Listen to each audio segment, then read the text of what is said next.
It's estimated 20,000 Oakland County residents are rent burdened, but there is an organization helping some of them to address the issue, and that and so many other issues as well. Joining us now on the Oakland County Megacast, Ryan Hertz. He's the president and CEO for Lighthouse in Pontiac, Michigan. Thank you so much for being with us.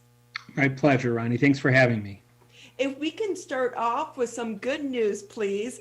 And can you talk a little bit about Coolidge Place housing that just is kicking off? I love this project. Yeah, I think a lot of folks don't think about these sorts of initiatives when they think about Lighthouse, because most of our more, I guess, public-facing activities are around emergency response, food and shelter, and a lot of the issues that Chief Patton was talking about in your last interview. But for many years, both Lighthouse Oakland County and South Oakland Shelter, two organizations that actually just merged in 2019, have been focused on addressing systemic barriers to ending poverty, right? So how do we help the households that access our emergency shelter, access emergency food through us? How do we help ensure that we have a community where people from all economic backgrounds can find stability, can access employment, can access education, and can afford a roof over their head? So, the statistic you mentioned, 20,000 low-income households in our county that are paying more than a third of their gross income on rent is a big problem. These are households that are pretty precariously situated day to day, and some percentage will face a crisis and end up needing to access emergency services in any given year. The Coolidge Place development was our effort to start working on the environmental barriers to ending poverty by adding affordable, high-quality rental units in a community of opportunity. So we have this particular development has 64 affordable units, 1, 2, and 3 bedrooms, including a community center on site in Oak Park with close proximity to employment opportunities in a terrific neighborhood. So we're really proud of this development. It's been many years in the making, and some of our first families moved in this month, and we're hoping to lease up by the end of the month. So it's really exciting for the folks who've been working on this for a long time. Yeah, so Ryan, I'm thinking, what was that like to see this actually be completed and have those first families move in the middle of a pandemic when the need is so great right now as well? What an accomplishment. Well, for me personally, it was pretty surreal. I'm a social worker by education, and almost all of my career since grad school in homeless services, but mostly on the emergency shelter side. So my first job was running a shelter in Pontiac, and then from there to South Oakland Shelter.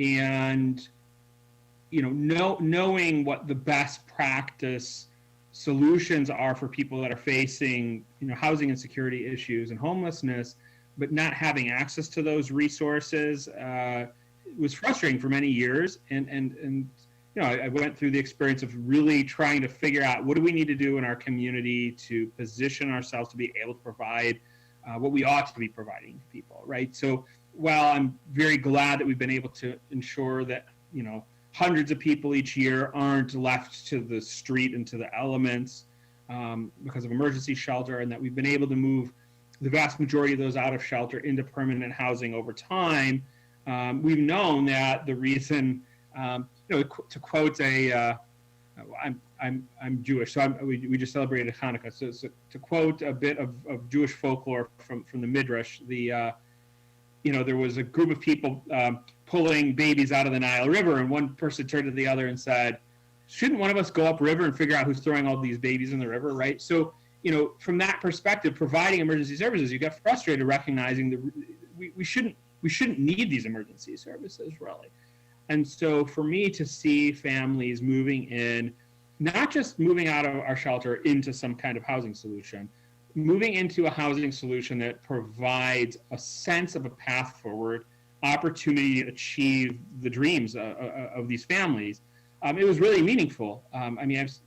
Yes, these are just specific families out of hundreds, really thousands that the organizations that I've been a part of have served.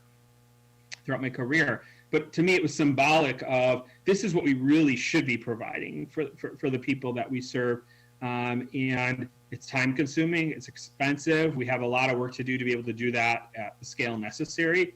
But this was a really meaningful first step. And for these 64 households, it's going to be life changing. And not just for the households, but it really is generational change as well. But what comes after this? How do you keep them secure enough to be able to continue the housing, but also the job services as well? Sure. So I think what's important for folks to understand in that regard is that people are resilient, right? If you equip people with the tools for success, most people succeed on their own. The unfortunate reality is that we have decades of economic disparity, disproportionately impacting specific demographics in our community, going back to racist policies from decades ago, that we've inherited these trajectories of different demographics not having access from the beginning. So when children from the beginning of their lives don't have access to the same educational opportunities, don't have access to the same social networks, don't have access to the same sense of safety and security growing up, there's outcomes, and they become intergenerational outcomes.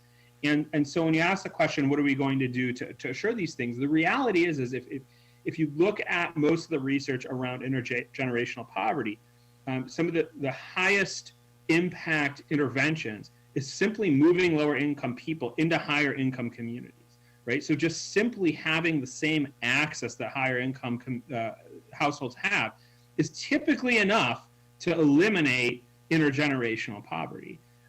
So we believe that, yes, a quarter of the units that we have placed at Coolidge Place are supportive housing units for people with special needs and disabilities, right? So there's obviously some subset of people that are experiencing housing insecurity as a result of unfortunate circumstances and disabilities. But for roughly 80% of the folks who experience homelessness in our community, the issue is really just poverty and lack of access to opportunity. So we believe, an affordable unit that doesn't rent burden the household and doesn't force them to choose between, should I give my children access to a certain positive future, but potentially risk a future eviction because this is a bit of a stretch for me to live in this or that community, to not have to make that decision, but to be able to afford the rent, right? These are units for people at or below 60% of our area median income. We have a high area median income. So these are predominantly working families, but they're able to actually afford these high quality units in communities of opportunity for their children and for themselves. That alone is a major potential impact on the intergenerational trajectory of that family. So with that, Brian Hertz with us here on the Oakland County Megacast. He's the president and CEO for Lighthouse. I think about just the surroundings that a kid grows up in, and I covered Detroit for years. And for me, I went after the blighted buildings and the owners, because I think about these kids that grow up and they walk to and from school, and all they see are blighted, abandoned buildings. What does that say to them about their self-worth and who they can be in this world? And how do you lift that child up to know that they're worth more than the neighborhood that they're coming from? Because typically, a lot of times, the owners of these properties were speculators. They were not people in that community. And so to be able to have affordable housing such as yours in these communities is not, it can be life-changing for generations to come. For sure, and we don't even have to theorize about what you just said. We see it. I mean, it's evident, and I think that to my point about resilience, we have seen. Thank God, we have seen people rise from extremely challenging circumstances to succeed regardless. But that shouldn't be an excuse for not providing an investment in the human capital of people across the economic spectrum, for people to be able to believe that they have a shot in life, that it isn't a rarity to be able to escape poverty, that it shouldn't be a rarity. And for somebody to be able to achieve it, don't get me wrong, this isn't going to make life easy, right? But for somebody to be able to achieve what these families will need to achieve, they need to believe that it's achievable. And it's important that they aren't the only people who care about their future, and that they know that they're valued and that their success matters not only to them and their children, but to us as a community, that we want to see the success of all members of our community. And providing that kind of a quality community environment to grow up in is a statement in that direction, in addition to all the practical realities of what it provides from an amenities point of view. Well, and too, a person's story, that struggle, becomes a part of their journey that helps them along the way, and we hope can help other people as well. And with that, though, it's not cheap doing these programs. How are you and the Lighthouse doing, and your team members doing, on the forefront of fundraising and volunteers as well? That's the basis of our entire institution, right? So both Lighthouse of Oakland County and South Oakland Shelter, going back decades, relied predominantly on private support and volunteerism. South Oakland Shelter was run for 35 years, rotating to different churches and synagogues every week, and hundreds of volunteers supporting each week, thousands a year. Lighthouse of Oakland County, thousands of volunteers in and out of different programs across Lighthouse of Oakland County in any given year, including in our food distribution programs, through our PATH transitional housing programs. It's truly it's the lifeblood of our organizations. Now, that doesn't mean that we can survive only on volunteerism and donated items. That Coolidge Place development cost almost $16 million to develop. But we're able to leverage resources like tax credit programs for developing those kinds of properties, because so much of our budget does come from private giving, and that allows us to do so much more for families and stretch those public resources in a way that a lot of organizations unfortunately don't have access to. So in our situation, our operating budget, 80% of it is from private sources, individuals, events, corporate support, foundation support. And of course, we do utilize and leverage public resources as well. But the goal is to diversify and to have a strong collective community response to poverty. So this year, most of our fundraising is focused around our emergency shelter and food response during the pandemic. We're providing hotel rooms to 120 community members during this pandemic to keep them off the street. We've moved over 100 of those who've accessed our hotel program into permanent housing. And we went from serving a few hundred folks a week with emergency food to close to 5,000 a week during the pandemic. And that's been the result of a $3.5 million fundraising campaign that has allowed us to expand in all of those areas despite the logistical challenges of the pandemic. So we rely heavily on fundraising this time of year, especially is when most of that effort takes place. And we truly appreciate the public support. But Ryan, how has that been impacted? Because it used to be you could get a pretty big tax write-off for donating things to various organizations such as yourself. That shifted under the Trump administration. Did you see that impact the donations from individuals to your organization? It's a good question. I think there is a lot of misunderstanding around the new tax laws. It is still, donations to 501c3s are still a tax deductible event. I think the difference is that, most people are taking the standard, not most people, more people are taking the standard deduction because the standard deduction is a higher threshold, right? So there are less households that will actually itemize and benefit directly from a donation. But if they're taking that larger standard deduction than was available in the past, the net is still the same to their household, right? They're still getting the deduction and they're still making that gift. So I would encourage folks who have heard that they no longer have that benefit to reconsider and recognize that you are receiving that benefit whether or not you itemize through that standard deduction. If you end up needing to itemize, all the better. But the needs are still there, and the organizations that serve the community around you still rely on you and your generosity. It's hard for me to be able to answer the question as to what different trends we've seen are attributable specifically to changes in tax law versus other sort of macroeconomic influences. But I would say that we've seen an increasing investment in what we do since the time of our merger.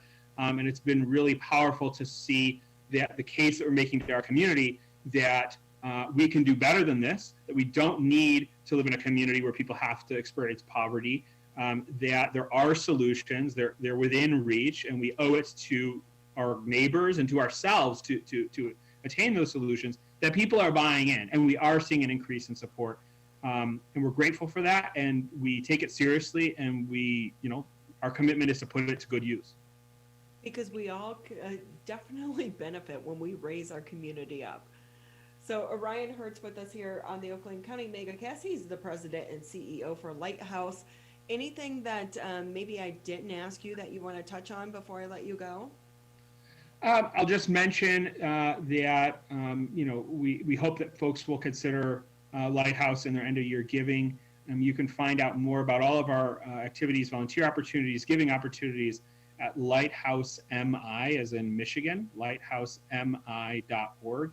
And we look forward to hopefully some new folks getting on board with us as a result of this conversation. We hope so as well. But thank you to you and your entire team for everything that you do, because I have to say it's probably not been easy for you, even just in your normal day-to-day operations, but you add the pandemic on top of that. So one thing I will mention is when you had Chief Patton on, he made the comment on that people don't realize the extent of poverty in some of the higher income communities.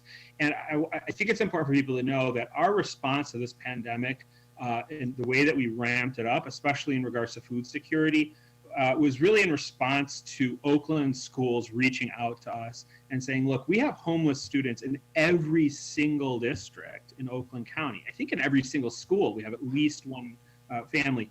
And they reached out and said, we need to make sure that throughout this pandemic, that not only the students themselves, but that their whole family system is looked out for.